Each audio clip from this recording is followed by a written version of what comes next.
बेटा आज हम इस वीडियो के माध्यम से MCA 21 प्रोजेक्ट के एक इम्पॉर्टेंट कंसेप्ट CIN यानी कि कॉरपोरेट आइडेंटिफिकेशन नंबर पर चर्चा करेंगे बेटा कि ये कॉरपोरेट आइडेंटिफिकेशन नंबर क्या है, ये कैसे काम करता है और इसके क्या यूज़ हैं, इसको कैसे डिकोड किया जाता है बेटा। हाँ तो बेटा जब हम बात कर रहे हैं गुड कॉरपोरेट गवर्नेंस की, तो गुड कॉरपोरेट गवर्नेंस में तीन चीज़ों का होना बहुत आवश्यक है, जिसमें हम बात करते हैं सबसे पहले ट्रांसपेरेंसी की। अगर हम चाहते हैं कि किसी भी ऑर्गेनाइजेशन में गुड गवर्नेंस हो तो ज़रूरी है वहाँ पर each and every activity of organisation क्या हो, ट्रांसपेरेंट हो, जिसकी सूचना हर स्टेक होल्डर के पास अवेलेबल हो। नंबर 2, जब हम बात करते हैं गुड गवर्नेंस की तो हम चाहते हैं कि हमें ये भी पता हो कि अकाउंटेबिलिटी का क्या सीन है ऑर्गेनाइजेशन में, यानी कि कौन पर्सन अकाउंटेबल है अगर कोई मिस हैपनिंग हो जाती है, कोई गलत डिसीजन हो जाता है, कोई फ्रॉड हो जाता है, कोई मिस रिप्रेजेंटेशन हो जाता है, तो उसके लिए कौन बंदा, कौन डायरेक्टर, कौन सेक्रेटरी, कौन रिस्पॉन्सिबल है उस एक्टिविटी के लिए। और गुड गवर्नेंस के जो तीसरा इसेंशियल एलिमेंट है वो है safety and security of investment of any stake holder. जिस भी स्टेक होल्डर ने जो भी आपके यहाँ इन्वेस्ट किया हुआ है वो सेफ है, वो सिक्योर है, इसके लिए ज़रूरी है कि वहाँ पर गुड गवर्नेंस हो। अब ये कैसे डिसाइड होगा कि गुड गवर्नेंस है? उसके लिए ज़रूरी है कि कंपनी की हर एक्टिविटी पर क्लोज वॉच रखा जाए, हर एक्टिविटी पर ध्यान रखा जाए। और कंपनी की हर एक्टिविटी पर ध्यान रखने के लिए मिनिस्ट्री ऑफ कॉरपोरेट अफेयर्स ने एक प्रोजेक्ट लागू किया, एक प्रोजेक्ट स्टार्ट किया जिसको MCA 21 के नाम से जाना जाता है बेटा। MCA 21 ministry of corporate affairs 21वीं सदी में, 21st सेंचुरी में किस तरह काम करेगी, उस प्रोजेक्ट को MCA 21 का नाम दिया गया। और MCA 21 हमें बताता है बहुत सारे ऐसे प्रोविज़न्स जिसके द्वारा कोई भी कंपनी में गुड गवर्नेंस होगा। और गुड गवर्नेंस के लिए हमें यहाँ पर एक कंसेप्ट समझाया गया, एक कंसेप्ट दिया गया जिसको हम कॉरपोरेट आइडेंटिफिकेशन नंबर के नाम से जानते हैं। कॉरपोरेट आइडेंटिफिकेशन नंबर CIN हर एक उस कंपनी को दिया जाने वाला यूनिक नंबर है, यूनिक आइडेंटिटी है जो इंडिया में किसी भी स्टेट में एस्टेब्लिश हो रही है। अर्थात अगर आप किसी कंपनी के किसी भी तरह की एक्टिविटी को जानना चाहते हैं कि कंपनी कहाँ है, एक्टिव है कि नहीं है, कंपनी का पोजीशन कैसी है, फाइनेंशियल पोजीशन कैसी है, हम उसके अकाउंट्स देखना चाह रहे हैं, हम ये देखना चाह रहे हैं कि कौन कंपनी का डायरेक्टर है, कंपनी में ऑडिट का क्या सीन है, कंपनी की टर्नओवर क्या है, अगर हम इन सब चीज़ों को देखना चाह रहे हैं तो हमें क्या आवश्यकता पड़ेगी बेटा? हमें ज़रूरत पड़ेगी एक कॉरपोरेट आइडेंटिफिकेशन नंबर की। ये कॉरपोरेट आइडेंटिफिकेशन नंबर या CIN एक कंपनी का, चाहे वो प्राइवेट लिमिटेड कंपनी हो बेटा, पब्लिक लिमिटेड कंपनी हो, OPC 1% कंपनी हो, company owned by state government हो, company owned by government of India, central government हो, नॉन प्रॉफिट अर्निंग कंपनी हो, निधि कंपनी हो, लेकिन इंडिया में रजिस्टर्ड हो। इंडिया में रजिस्टर्ड हर कंपनी को उसकी एक यूनिक आइडेंटिटी प्रोवाइड कराई जा रही है बेटा, जो है उसका 21 डिजिट का alpha numeric unique identity number known as CIN, known as corporate identity number. ये कॉरपोरेट आइडेंटिटी नंबर उस कंपनी की यूनिक आइडेंटिटी है जिसमें आप चेक करना चाह रहे हो गुड गवर्नेंस, जिसके बारे में आप जानना चाह रहे हो कहाँ लोकेटेड है, किस तरह का काम कर रही है, कौन डायरेक्टर हैं, कौन सेक्रेटरी है, किसके पास किस तरह की पावर है, कंपनी की परफॉर्मेंस कैसी है। इन सब जानकारी को अगर आपको चाहिए है then you have to go कहाँ पर, मिनिस्ट्री ऑफ कॉरपोरेट गवर्नेंस की साइट पर, और मिनिस्ट्री ऑफ कॉरपोरेट गवर्नेंस की साइट mca.org.in पर जाकर आप इस कॉरपोरेट आइडेंटिफिकेशन नंबर की सहायता से कंपनी के बारे में ईच एंड एवरीथिंग आप उसके बारे में पता कर सकते हो बेटा। इस तरह से ये कॉरपोरेट आइडेंटिफिकेशन नंबर एक यूनिक आइडेंटिफिकेशन नंबर है that is given by a registrar of company of various state under the MCA project. जिस भी स्टेट में आप अपनी कंपनी को एस्टेब्लिश करना चाह रहे हैं उस कंपनी का ROC MCA की प्रोफाइल से आपकी कंपनी को एक यूनिक आइडेंटिफिकेशन नंबर देगा जिसको आप CIN या कॉरपोरेट आइडेंटिफिकेशन नंबर के नाम से जानते हैं बेटा। ये CIN से हमें क्या फ़ायदा होगा बेटा? CIN number is use to track the all the activity of enterprise after its registration by ROC। जिस दिन रजिस्ट्रार ऑफ कंपनी के पास एक पर्टिकुलर कंपनी रजिस्टर्ड हुई है उस दिन से लेकर आज तक उसने जो कुछ काम किए हैं उन सब काम को अगर आप ट्रैक करना चाहते हैं बेटा देन यू नीड एक corporate identification number. This corporate identification number contains the identity of an organization and additional information regarding registered company under ROC। जो भी ROC के पास कंपनी रजिस्टर्ड हुई है बेटा उसकी सारी इंफॉर्मेशन आप CIN से ले सकते हो। कहाँ जाकर? mca.org.in की साइट पर जाकर। वहाँ जाकर आपको ये 21 नंबर का unique corporate identification number CIN number आपको वहाँ डालना पड़ेगा जिससे कंपनी का सारा चिट्ठा आपके सामने खुल के आ जाएगा बेटा।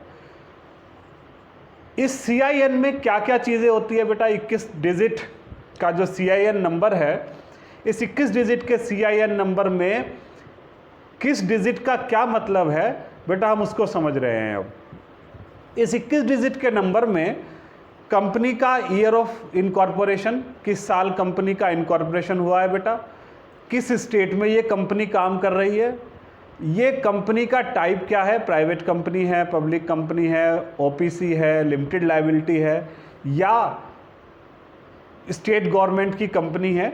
इसके अलावा उसकी लिस्टिंग स्टेटस कि वो किसी स्टॉक एक्सचेंज में लिस्टेड है अथवा नहीं, ये सारी की सारी चीज़ें आप MCA 21 प्रोजेक्ट के अंतर्गत इशू किए गए कॉरपोरेट आइडेंटिफिकेशन नंबर से इसका पता लगा सकते हैं बेटा। किस तरह से नंबर को डीकोड किया जाएगा, अर्थात किस तरह से ये पता लगाया जाएगा कि किस नंबर का कहाँ पर क्या मतलब है। CIN number is divided in 6 section. Corporate identification number 6 हिस्सों में बटा हुआ है बेटा। कौन कौन से 6 हिस्से?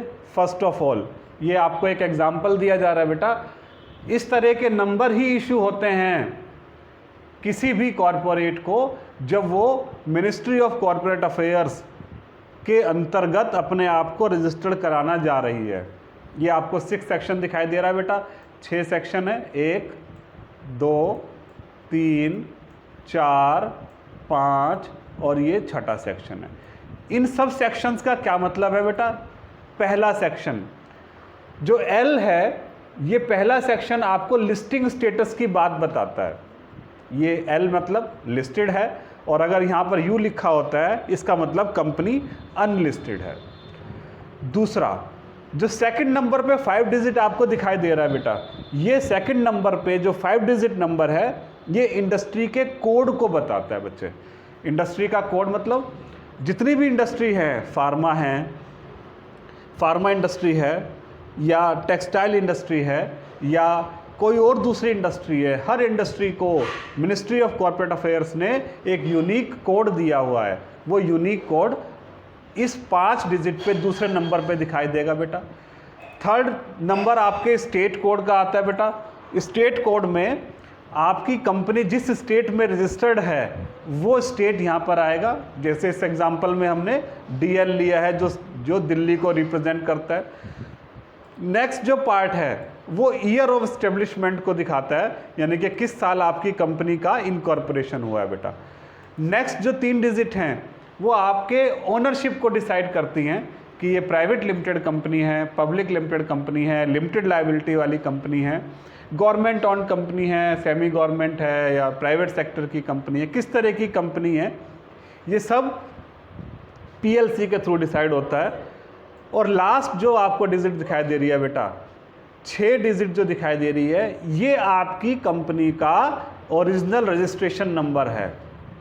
तो इस तरह से CIN नंबर की जो 21 डिजिट है, इसमें फर्स्ट डिजिट लिस्टिंग स्टेटस को, सेकंड जो पोर्शन है वो इंडस्ट्री के कोड को, थर्ड जो है वो उस स्टेट को रिप्रेजेंट करता है जिस स्टेट में कंपनी का इनकॉर्पोरेशन हुआ है, रजिस्ट्रेशन हुआ है, जिस ROC के। नेक्स्ट जो पोर्शन है वो ईयर ऑफ इनकॉर्पोरेशन को, नेक्स्ट ओनरशिप स्टेटस को, और लास्ट जो है बेटा ये आपके कंपनी का सीरियल नंबर है। इसी बात को बेटा यहाँ दिखाया गया है। First letter signifies the listing status, for listing it is known as L, और अनलिस्टिंग के लिए यहाँ पर U यूज़ होगा। नेक्स्ट 5 डिजिट जो है वो इंडस्ट्री कोड पर को दिखाता है। ये इंडस्ट्री कोड हर इंडस्ट्री को MCA की वेबसाइट पे अवेलेबल है, उसी हिसाब से डिसाइड करना होता है बेटा। नेक्स्ट डिजिट जो है वो स्टेट कोड को दिखाता है, जहाँ भी ROC आपका अवेलेबल है, जहाँ जिस ROC के कार्य क्षेत्र में आप कंपनी को एस्टेब्लिश करना चाह रहे हैं वो स्टेट कोड आ जाएगा बेटा। नेक्स्ट जो है वो कंपनी का नेक्स्ट जो है वो कंपनी के ईयर ऑफ इनकॉर्पोरेशन को दिखाता है। नेक्स्ट जो है वो आपके कंपनी के स्टेटस को दिखाता है कि कौन सी कंपनी है, प्राइवेट लिमिटेड है, गवर्नमेंट ऑफ इंडिया की कंपनी है, नॉन प्रॉफिट कंपनी है, OPC है, और लास्ट जो है वो आपके कंपनी का असली नंबर जिसको हम कहते हैं बेटा। अब सवाल ये आता है कि CIN नंबर का यूज़ क्या है बेटा। Use company as well as outsider दोनों के लिए इसका बहुत है। कोई भी आउटसाइडर कंपनी के इस आइडेंटिफिकेशन नंबर को यूज़ करके जिस दिन कंपनी इनकॉर्पोरेट हुई है विद ROC, उस दिन से लेके आज तक के ईच एंड एवरी एस्पेक्ट कोई भी आउटसाइडर कंपनी का पता कर सकता है। इसी नंबर को यूज़ करके, इसी कॉर्पोरेट आइडेंटिफिकेशन नंबर को यूज़ करके कंपनी को सारी अपनी रिपोर्ट्स जो भी उन्होंने MCA को जमा करानी है बेटा, जो भी MCA को सबमिट करानी है, चाहे वो ऑडिट रिपोर्ट हो, चाहे वो कोई और प्रेजेंटेशन रिपोर्ट हो, चाहे वो फाइनल अकाउंट्स हो, जो भी वो सबमिट करेंगे मिनिस्ट्री ऑफ कॉर्पोरेट अफेयर्स की साइट पे, वो सब के सब अपने कॉर्पोरेट आइडेंटिफिकेशन नंबर के थ्रू ही जमा करेंगे। इसी कॉर्पोरेट आइडेंटिफिकेशन नंबर को कंपनी को अपने सारे ऑफिशियल पब्लिकेशंस पर भी यूज़ करना पड़ेगा, चाहे वो इनवॉइसेस हों, चाहे वो ई-फॉर्म्स हों, या MCA की वेबसाइट पे कोई भी कॉरस्पॉन्डेंस है, अपने लेटर हेड हैं, कंपनी के मेमो हैं, कंपनी के नोटिस हैं, कंपनी के बिल हैं, जो भी प्रिंटेड मटेरियल कंपनी का है, उस हर प्रिंटेड मटेरियल पर कंपनी का आइडेंटिफिकेशन नंबर ज़रूर प्रिंट होना चाहिए। और this number can also be used for the tracking and identifying companies for information related purpose which are already with the ROC or MCA। जो भी इंफॉर्मेशन रजिस्ट्रार ऑफ कंपनी या ministry of corporate affairs की site पर पहले से available है, कोई भी आउटसाइडर उस इंफॉर्मेशन को आसानी से प्राप्त कर सकता है बेटा। अब सवाल ये आता है कि इस कॉर्पोरेट आइडेंटिफिकेशन नंबर को हम प्राप्त कैसे करेंगे। तो बेटा जैसे अभी भी बताया था आपको मैंने कि कॉर्पोरेट आइडेंटिफिकेशन नंबर लेने के लिए हमें MCA की ऑफिशियल वेबसाइट पे जाना पड़ेगा, जो मैंने बताया था www.mca.org.in वेबसाइट पर जाएंगे और वहाँ पर कंपनी को रजिस्टर्ड करने के लिए जो भी नेसेसरी इन्फॉर्मेशन है वो सारी की सारी नेसेसरी इन्फॉर्मेशन भरेंगे, नंबर 1। नंबर 2, उस एप्लीकेशन फॉर्म को भरने के बाद उसमें जो भी नेसेसरी डॉक्यूमेंट हैं, जो भी रिक्वायर्ड डॉक्यूमेंट हैं, जैसे आप जानते हैं बेटा मेमोरेंडम की ज़रूरत पड़ती है, जैसे आप जानते हैं आर्टिकल्स की ज़रूरत पड़ती है, वो सब डॉक्यूमेंट आप अपलोड करेंगे उसके साथ। और जब आप फाइनली सबमिट करना चाहेंगे तो MCA कि एम्प्लॉइज़ आपके उन सब डॉक्यूमेंट को वेरीफाई करने के बाद आपको परमिट करेंगे कि आप उसकी फ़ीस जमा कराएं। तो जब आप उसकी रिक्वायर्ड फ़ीस जमा करा देंगे तब MCA आपको आपका कॉर्पोरेट आइडेंटिफिकेशन नंबर 21 डिजिट वाला यूनिक आइडेंटिफिकेशन नंबर इशू कर देगा बेटा। तो ये आज का जो वीडियो था वो कॉर्पोरेट आइडेंटिफिकेशन नंबर पर था बेटा। उम्मीद है ये वीडियो आपकी बहुत हेल्प करेगा। थैंक्स अ लॉट बेटा।